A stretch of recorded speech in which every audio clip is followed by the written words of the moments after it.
Hoje é impossível, nenhum brasileiro é dono de carro no Brasil. Todo brasileiro toma o carro alugado do governo. Todo carro no Brasil é do governo e você só paga o aluguel para ele. É a maior concessionária que tem no Brasil, é o governo brasileiro, é o Estado brasileiro. Porque o que se paga em alguns anos de IPVA é o suficiente para você comprar um novo carro.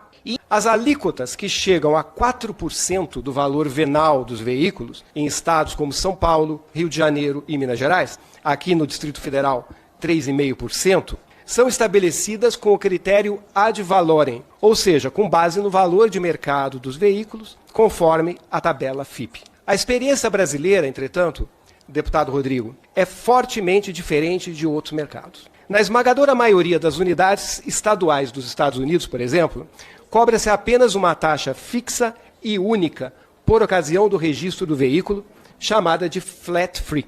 A União Europeia, que tem um sólido compromisso com sustentabilidade, adota uma lógica ambiental, ou seja, os veículos mais emissores de gases de efeito estufa, designados genericamente como CO2 equivalente, são tributados com valores maiores, enquanto os menos emissores pagam menos impostos ou são isentos, como, por exemplo, os veículos elétricos. Alguns países da União Europeia foram ainda mais além. Na Alemanha, por exemplo, desclassificou-se o imposto como um imposto sobre a propriedade, passando a classificá-lo como um imposto sobre a emissão de CO2, com cálculo que combina a cilindrada do motor com a gramatura de CO2 emitida por quilômetro. A França foi além ainda e aboliu seu imposto sobre propriedade de veículos em 2001, 25 anos atrás, colocando no seu lugar uma taxa paga no momento da compra do veículo e aplicada apenas aos veículos altamente poluentes. A China também extinguiu seu imposto baseado no valor comercial dos veículos e instituiu um imposto determinado pela cilindrada e pelo tipo de veículo, seja passageiro ou carga, cujo propósito do imposto é puramente ambiental e voltado ao controle do consumo de combustível fóssil. Da mesma forma, Israel adota um imposto de natureza ambiental, calculado a partir de um selo chamado Green Grade, uma espécie de selo Procel ou Imetro que eles têm, para medir a eficiência dos veículos vis-à-vis as suas emissões. E na África do Sul, para chegarmos a um BRIC como nós, também por questões ambientais, o imposto anual de licenciamento é determinado exclusivamente pelo peso do veículo. Porque, obviamente, quanto mais pesado, mais emissor de CO2 equivalente ao veículo. Um carro mais pesado também provoca danos maiores às vias públicas de conservação do Estado.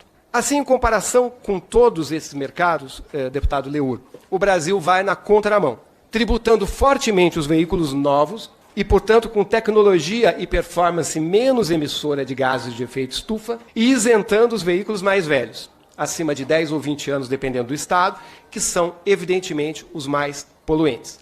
O Brasil também tributa com base numa riqueza presumida, desprezando o quê? Primeiro, diferentemente de bens imóveis, o valor dos veículos é sempre declinante, sendo que quando apresentam alguma variação positiva, valorização, esta se deve ao processo inflacionário, não representando ganho real. 2. A natureza de um automóvel é de bem de consumo, não de bem de investimento. 3. Grande parte dos veículos é financiada no modelo de alienação fiduciária em garantia, que é o nosso leasing aqui do Brasil, no qual o veículo pertence à instituição financeira e não ao fiduciante, que até a quitação detém apenas a posse do bem. Ou seja, o indivíduo no Brasil paga um imposto de propriedade sobre um bem do qual ele não tem a propriedade. E 4, parte significativa dos veículos é utilizada para atividades profissionais. Ou seja, o Brasil adota um critério de falsa capacidade contributiva e despreza os critérios objetivos, como o impacto dos veículos sobre as vias, sobre o meio ambiente e a saúde da população. Assim, representando os consumidores, deputado Kim, com base na nossa experiência internacional, gostaria de afirmar que o automóvel é um bem que se consome e se deprecia para gerar utilidade e trabalho. Tributá-lo pelo valor de mercado é tratar um eletrodoméstico sobre rodas como se fosse um latifúndio, ignorando sua função social e impacto real nas cidades. O brasileiro, proprietário de um automóvel, que muitas vezes é apenas o indivíduo que detém um leasing, uma alienação fiduciária, já foi tributado com base na sua renda e eventuais investimentos, não podendo ser presumido como de alta capacidade contributiva. Finalmente, a tributação deve atender a alguma finalidade social e, no presente caso, essa deveria estar ligada à conservação das vias, e a limpeza do ar